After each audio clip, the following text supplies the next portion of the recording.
ನಿನ್ನೆ ಬಂಟ್ವಾಳದಲ್ಲಿ ನಡೆದ ಒಂದು ಬರ್ಬರ ಹತ್ಯೆ ಪ್ರಕರಣ. ಹತ್ಯೆಗೀಡಾದ ಅಬ್ದುಲ್ ರಹೀಂ ಅವರ ಅಂತಿಮ ಯಾತ್ರೆ ಇವತ್ತು ನಡೆಯೋದಿದೆ. ಬಂಟ್ವಾಳದಲ್ಲಿ ನಿನ್ನೆ ಯಾವ ರೀತಿ ಇತ್ತು ಪರಿಸ್ಥಿತಿ, ಅದರ ಲೈವ್ ಅಪ್ಡೇಟ್ಸ್ ಅನ್ನ ನಿನ್ನೆ ಸಂಜೆಯಿಂದಲೂ ಕೂಡ ಕಂಟಿನ್ಯೂಸ್ ಆಗಿ ರಿಪಬ್ಲಿಕ್ ಕನ್ನಡ ನಿಮ್ಮ ಮುಂದೆ ಇಡ್ತಾರೆ.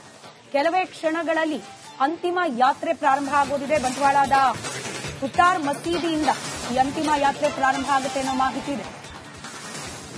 ಕೋಲ್ಟಾ ಮಜ್ಜಲೂನತ್ತ ಅಬ್ದುಲ್ ಪಾರ್ಥಿವ ಶರೀರ ರವಾನೆ ಆಗುತ್ತೆ. ದಕ್ಷಿಣ ಕನ್ನಡ ಜಿಲ್ಲೆಯಾದ್ಯಂತ ಪೊಲೀಸ್ ಬಂದೋಬಸ್ತ್ ಅನ್ನ ಕೈಗೊಳ್ಳಲಾಗಿದೆ. ನಿನ್ನೆನೆ 30ನೇ ತಾರೀಕಿನವರೆಗೆ ನಿಷೇಧಾಜ್ಞೆಯನ್ನ ಜಾರಿಗೊಳಿಸಿ ಆದೇಶವನ್ನ ಹೊರಡಿಸಲಾಗಿತ್ತು. ಹಾಗೆ ಜಿಲ್ಲಾ ಉಸ್ತುವಾರಿ ಸಚಿವ ದಿನೇಶ್ ಗುಂಡೂರಾವ್ ಕೂಡ ಯಾವುದೇ ರೀತಿಯ ಅಹಿತಕರ ಘಟನೆಗಳು ಮತ್ತೆ ನಡೆಯದಂತೆ ಮುಂಜಾಗ್ರತಾ ಕ್ರಮವನ್ನ ಕೈಗೊಳ್ತಾ ಇರೋದ್ರ ಬಗ್ಗೆ ಅಪ್ಡೇಟ್ ಅನ್ನ ಕೊಟ್ಟಿದ್ರು.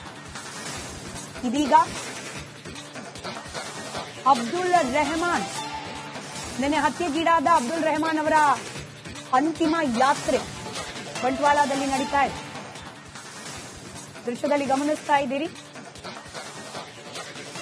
ಹುತ್ತಾರ್ ಮಸೀದಿಯಿಂದ ಅಂತಿಮ ಯಾತ್ರೆ ನಡೀತಾ ಇರೋದು. ಕೋಲ್ಟಾ ಮಜ್ಜಲೂನತ್ತ ಅಬ್ದುಲ್ ಪಾರ್ಥಿವ ಶರೀರ ಇದೀಗ ಸಾಗ್ತಾ ಇದೆ. ಯಾವುದೇ ರೀತಿ ಅಹಿತಕರ ಘಟನೆಗಳು ನಡೀಬಾರದು ಮುಂದೆ ಅಂತ ಹೇಳಿ ಮುಂಜಾಗ್ರತಾ ಕ್ರಮವಾಗಿ ನಿಷೇಧಾಜ್ಞೆಯನ್ನ ಜಾರಿಗೊಳಿಸಲಾಗಿದೆ. ಹಾಗೆ ದಕ್ಷಿಣ ಕನ್ನಡ ಜಿಲ್ಲೆಯಾದ್ಯಂತ ಪೊಲೀಸ್ ಬಂದೋಬಸ್ತ್ ಅನ್ನ ಕೂಡ ಹೆಚ್ಚು ಮಾಡಲಾಗಿದೆ.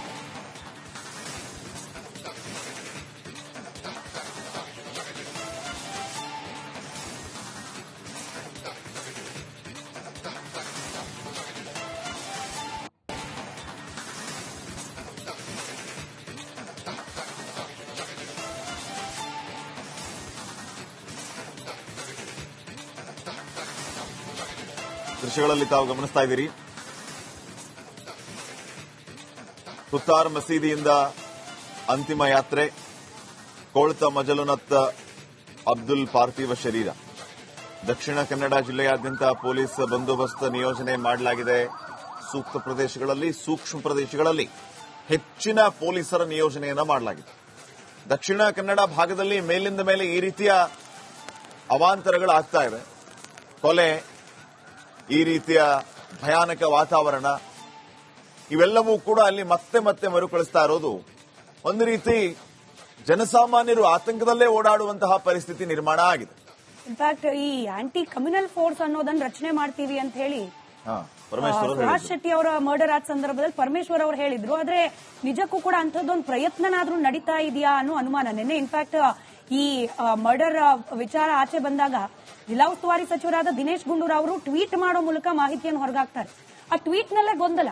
ಒಂದ್ಸತಿ ಹೇಳ್ತಾರೆ ಕೊಲೆಗೆ ನಿಖರ ಕಾರಣ ಏನು ಅನ್ನೋದು ತಿಳಿದು ಬಂದಿಲ್ಲ, ನೈಜ ಕಾರಣ ಅಂತ ಹೇಳಿ ತಿಳಿದು ಬಂದಿಲ್ಲ ಅಂತ ಮೊದಲ ಪ್ಯಾರಾದಲ್ಲಿ ಹೇಳುವ ದಿನೇಶ್ ಗುಂಡೂರಾವ್ ಅವರು ಅದೇ ಟ್ವೀಟ್ ನ ಎರಡನೇ ಪ್ಯಾರಾದಲ್ಲಿ ಹೇಳ್ತಾರೆ, ನಿರಂತರವಾಗಿ ದಕ್ಷಿಣ ಕನ್ನಡ ಜಿಲ್ಲೆಯ ಶಾಂತಿಯನ್ನ ಕದಡುವ ಪ್ರಯತ್ನ ಬಹಳ ವ್ಯವಸ್ಥಿತವಾಗಿ ಕೆಲವರಿಂದ ಮಾಡಲಾಗ್ತಾ ಇದೆ.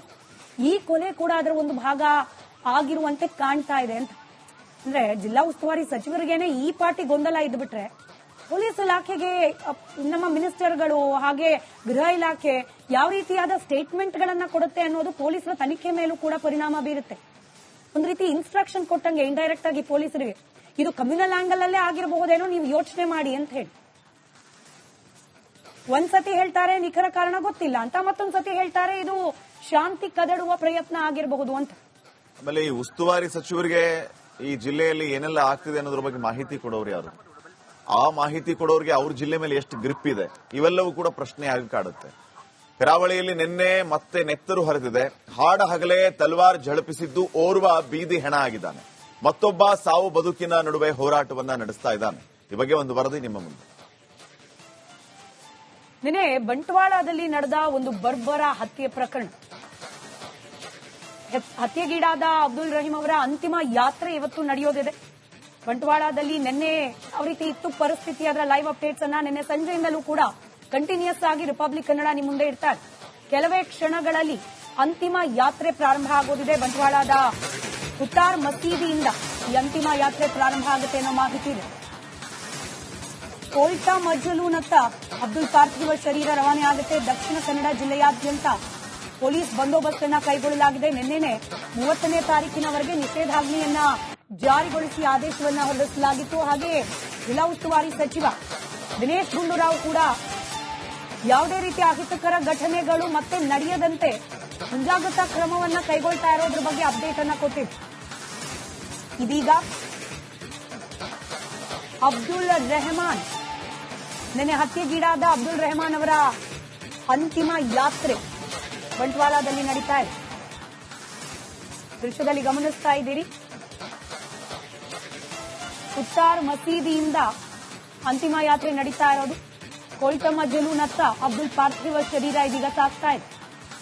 ಯಾವುದೇ ರೀತಿ ಅಹಿತಕರ ಘಟನೆಗಳು ನಡೀಬಾರದು ಮುಂದೆ ಅಂತ ಹೇಳಿ ಮುಂಜಾಗ್ರತಾ ಕ್ರಮವಾಗಿ ನಿಷೇಧಾಜ್ಞೆಯನ್ನ ಜಾರಿಗೊಳಿಸಲಾಗಿದೆ. ಹಾಗೆ ದಕ್ಷಿಣ ಕನ್ನಡ ಜಿಲ್ಲೆಯಾದ್ಯಂತ ಪೊಲೀಸ್ ಬಂದೋಬಸ್ತ್ ಅನ್ನ ಕೂಡ ಹೆಚ್ಚು ಮಾಡಲಾಗಿದೆ.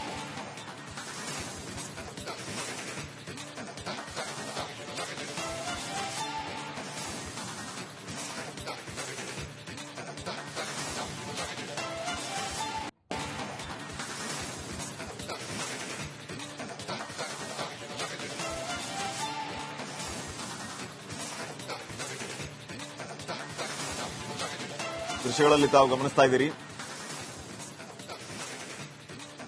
ಉತ್ತಾರ್ ಮಸೀದಿಯಿಂದ ಅಂತಿಮ ಯಾತ್ರೆ, ಕೋಳ್ತ ಮಜಲುನತ್ತ ಅಬ್ದುಲ್ ಪಾರ್ಥಿವ ಶರೀರ.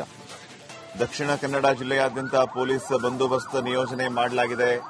ಸೂಕ್ತ ಪ್ರದೇಶಗಳಲ್ಲಿ, ಸೂಕ್ಷ್ಮ ಪ್ರದೇಶಗಳಲ್ಲಿ ಹೆಚ್ಚಿನ ಪೊಲೀಸರ ನಿಯೋಜನೆಯನ್ನ ಮಾಡಲಾಗಿದೆ.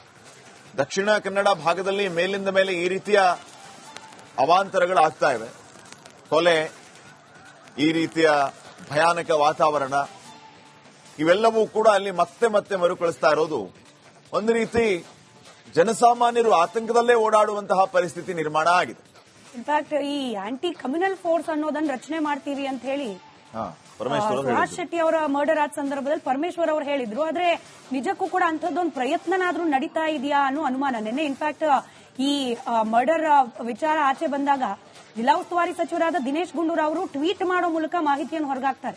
ಆ ಟ್ವೀಟ್ ನಲ್ಲೇ ಗೊಂದಲ.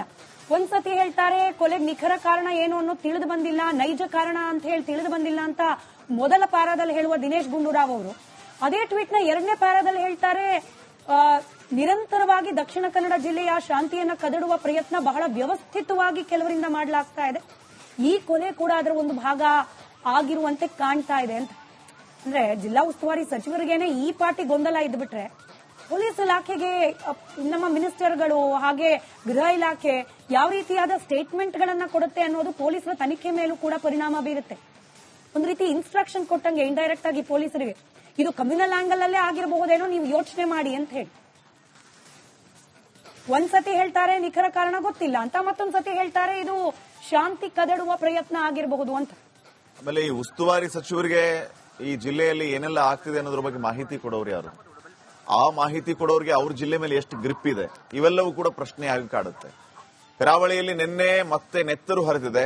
ಹಾಡ ಹಗಲೇ ತಲ್ವಾರ್ ಝಳಪಿಸಿದ್ದು ಓರ್ವ ಬೀದಿ ಹೆಣ ಆಗಿದ್ದಾನೆ. ಮತ್ತೊಬ್ಬ ಸಾವು ಬದುಕಿನ ನಡುವೆ ಹೋರಾಟವನ್ನ ನಡೆಸ್ತಾ ಇದ್ದಾನೆ. ಈ ಬಗ್ಗೆ ಒಂದು ವರದಿ ನಿಮ್ಮ ಮುಂದೆ.